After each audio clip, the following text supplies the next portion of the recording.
Hi there, welcome to LSAT Demon Daily. I'm Josh Mansfield, a teacher with Demon, and joining me is Nathan Fox, one of the founders of lsatdemon.com and the weekly podcast Thinking LSAT.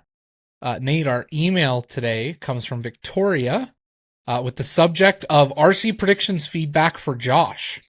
Yeah, this was a review that came in from your RC predictions class. I taught that class over the summer.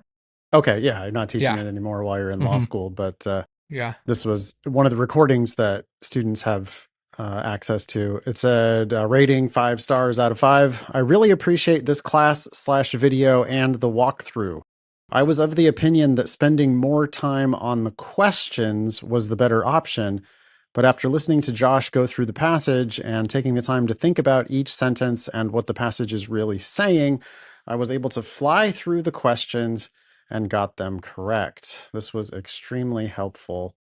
Thank you, Josh. I bet you miss teaching that class. I do. That actually was one of my favorite classes to teach. We got to a point where we were hitting almost 100 students every week in that class in the nights. I mean, it was busy, and I think it's funny because on the one hand, reading comprehension to me is more straightforward, right? Yep. Like it's read it and then answer the series of must be true questions about the passage. If it was in the passage, it's your answer. If it's not, if it wasn't in the passage, it's not your answer. Yep. And it's very straightforward, but it's also the one where I think people, because it's so straightforward, look for and find the worst advice. Yeah.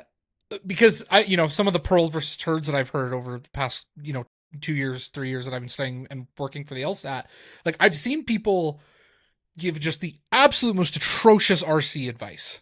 Oh yeah. Highlight the first sentence of every paragraph, highlight certain words in different colors, number certain things, skip certain sentences. How about the advice on Malcolm Gladwell's podcast this was apparently coming from the founders of the famed Princeton Review, he said. Yeah. And these guys were telling him, you don't have time to read the passages on the LSAT reading comprehension. Literally do not have time to even read the passages, which is the world's worst advice because, I mean, what Victoria is saying here is really true and helpful, that if you actually comprehend what's in the passage, then you fly through the questions. Fly through the questions. I mean, or you can just skim the passage, not really read it, and then guess on the questions. Here's let me tell you what I did, Nate. I didn't guess on the questions. I flew through the passage with the expectation that I wasn't going to know the answer, but that I would hopefully be able to go back and find the answer. Ugh. And so that's how I started. I remember listening to a podcast. I remember where I was.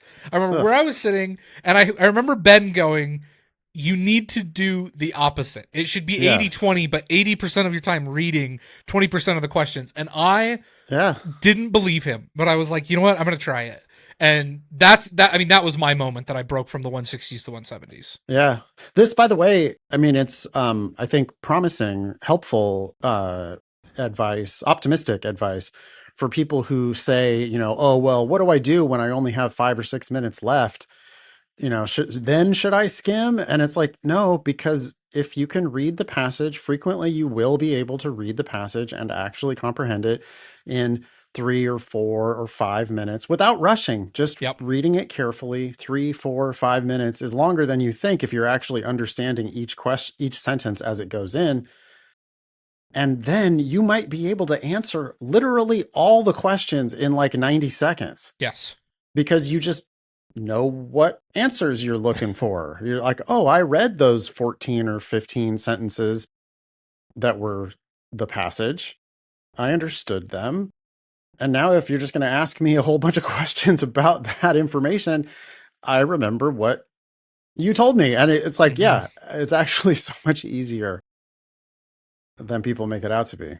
I remember in one of these RC prediction fundamental classes, not only you get through the questions faster, but I was reading this passage, going through, and I always love to read that one blind, or do this class particularly blind, where I hadn't read the passage yet. I was doing it with my students. Yep. And I remember I read a sentence, and I was so confused by that sentence. Yep. And I was like, why is this here? This doesn't make sense with what I've read. And I spent probably a good 30 seconds just like going back and trying to make sense of what the sentence was. And then I was like, oh, this is going to be a question. And this is what the question is going to ask me. And this is what the answer is going to be. And sure enough, it was verbatim exactly, because I was like, there's no way this connects the way that it should.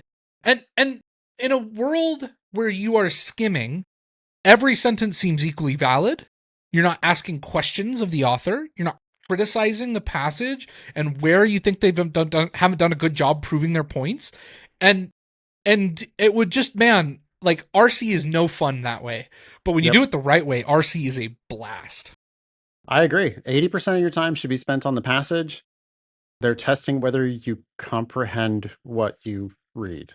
That's what reading comprehension is about. And if you take the time to actually comprehend, then they're just going to ask you a whole bunch of questions that you already basically know the answer to. And you can fly through those questions. Anyway, good job on teaching this class. Hopefully you'll have some time at some point in the future where you can come back and start teaching that class again. If not, boy, you probably taught dozens of them, huh? And yes, I actually, when I have students ask me RC questions, I just send them back and tell them to go watch those old recordings. So you can go check those out. And Victoria, thank you for leaving the feedback. If you come to any of our classes or you watch the recordings, please leave feedback. It is very, very valuable. So thank you, Victoria, for taking that time. Hope everyone else does the same. Email daily@lsatdemon.com if you would like to ask us a question or share some LSAT or law school admissions news. Thanks for listening.